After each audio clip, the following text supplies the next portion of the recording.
అంటే ఇక్కడ నేను ఏం చేయాలో వీళ్ళు చెప్తున్నారు, ఏం చేయాలో ఆ మాత్రం తెలుసుకోకుండా ఇక్కడికి వచ్చి ఉంటానా వీళ్ళ పిచ్చి కానీ.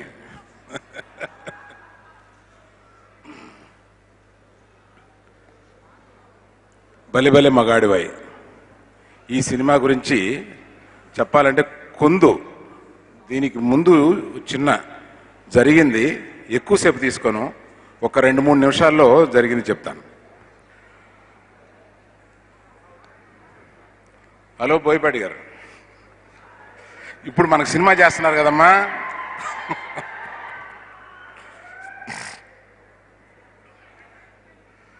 మారుతి అనేవాడు మహామాంత్రికుడు. ఆ మాంత్రికుడు వచ్చి ఒకరోజు కథ చెప్పాడు. నాని దృష్టిలో పెట్టుకుని నన్ను ఊహించుకుని ఈ కథ వినమని కథ చెప్పాడు.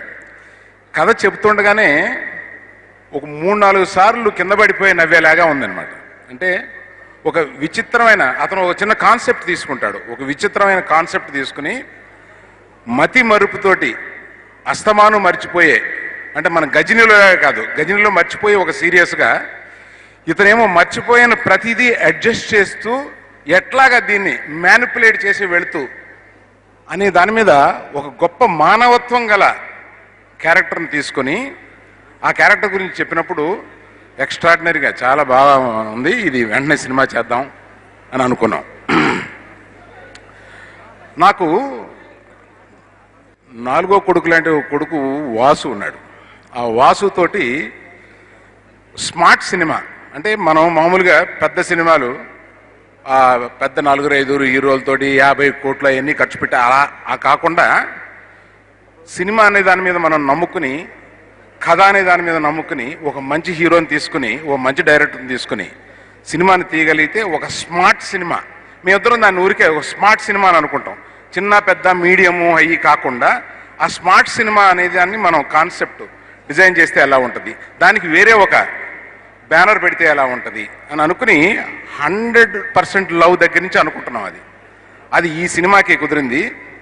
అట్లా ఒక విడిగా ఒక బ్యానర్ని పెట్టి దానికి ఒక ప్రత్యేకత, అంటే ఒక స్మార్ట్ సినిమా ప్రత్యేకత.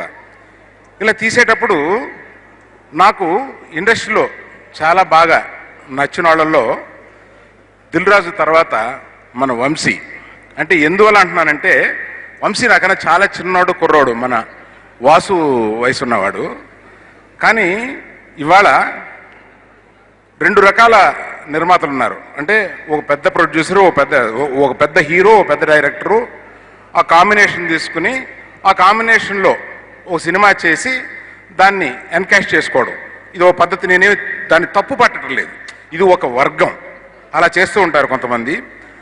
కొంతమంది పెద్దదైనా చిన్నదైనా సినిమాని తీసి దాన్ని రిలీజ్ చేసి వాళ్లే రిలీజ్ చేసి ఆ సినిమాకి సిన్సియర్గా నమ్ముకుని నిలబడే మనుషుల్లో నేను ఇవాళ చూసిన కొద్ది మందిలో మనం వంశీ వాళ్ళ బ్రదరు, వాళ్ళిద్దరూ అటువంటి సిన్సియర్ మనుషులతోటి కలిసి ఈ ప్రయాణం చేస్తే బాగుంటుంది అని చెప్పి అనుకుని GA2 అనే సంస్థని స్థాపించి అది యూవీ క్రియేషన్స్తో కలిసి ఈ సినిమాని తీసాం. దీనికి ఉన్న బ్యాక్గ్రౌండ్ కథ అది. ఈ బ్యాక్గ్రౌండ్ కథతోటి మీరు ఎంత గొప్ప సినిమా చూడబోతున్నారు, ఎంత నవ్వు వచ్చే సినిమా చూడబోతున్నారు, ఇవన్నీ మీకే తెలుస్తాయి, మీరు ట్రైలర్స్ చూస్తూ ఉంటారు. ఇప్పుడు నేను వంశీ యూవీ క్రియేషన్స్ అతన్ని ఆహ్వానించే బాధ్యత నా మీద పెట్టారు. వంశీ ఎక్కడున్నావు?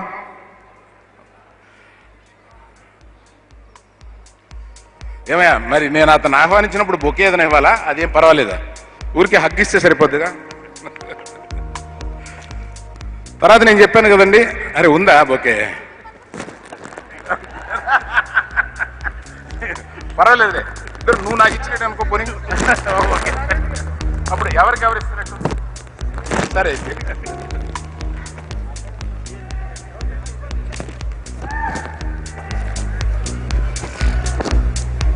తర్వాత ఇండస్ట్రీ అందరికీ తెలుసు, బయట కూడా కొంతమందికి తెలుసు. మామూలుగా నాకు బయలాజికల్గా 3 కొడుకులు, కానీ ఆస్తి పంచుకోవడానికి ఇంకోటి వచ్చాడని చెప్పి చాలా మందికి ఒక డౌట్ ఉంది. వాడి పేరు వాసు. వాసు రావా, నిన్ను కూడా నేను ఆహ్వానించాలి, నీకు నేను బొకే ఇవ్వను. నీకెప్పుడు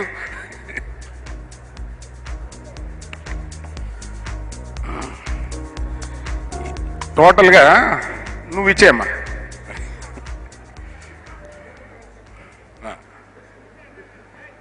పర్లేదమ్మా.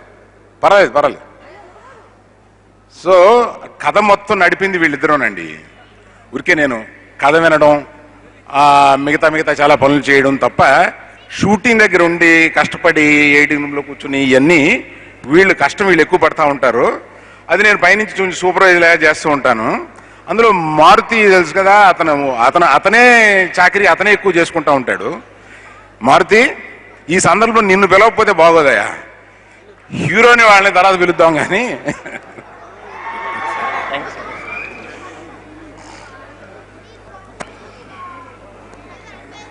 నాకు ఇక్కడ వరకు నడపమని చెప్పారయ్యా, నాకు దీని తర్వాత ఎలా నడపాలని నాకు చెప్పలేదు. కనుక వంశీ నువ్వు మాట్లాడతావా?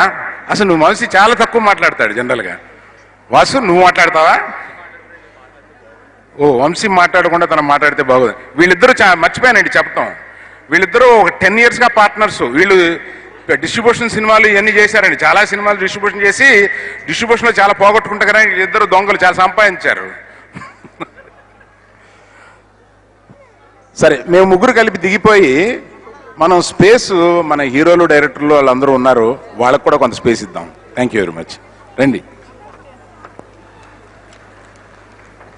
సార్. అరవింద్ గారు క్షమించాలి, గోపి సుందర్ అని ఒక గొప్ప మ్యూజిక్ డైరెక్టరు. అతను సౌత్ ఇండియాలోనే మలయాళం సినిమాలు మ్యాక్సిమం చేసిన ఒక మ్యూజిక్ డైరెక్టరు. ఇవాళ సినిమాకి మన నాని హీరో అయినా కూడా ఇవాళ ఫంక్షన్కి గోపి సుందర్ హీరో. కనుక అతను ఒకసారి పరిచయం చేయడం కోసం can you just come on to the stage so that I don't give an opportunity to others to give a special introduction of yours. He is Mr. Gopi. I need a big hand for this music director. మీరే వింటారు కదండి, గొప్ప music చేశాడు ఈయన. అది ఎలాగో అర్థం కాదు. మలయాళంలో 15-20 సినిమాలు ఒకేసారి చేసేస్తూ ఉంటాడు. I'm telling like you do 15-20 films in an year at a time. I don't know how this man does it, I am telling. Anyhow, I like to just you say a few words. After that, you will have one more opportunity to say more words. Please, Ken. Hi to everybody. So this is my second film going to release, my second audio launch. First, you listen to my tune. If you like it, give me some claps. That's enough. Thank you so much. అమ్మా మీరు hand over చేసుకోండి అమ్మా. Sir మీతో ఒక మాట. Okay sir. Arvind sir.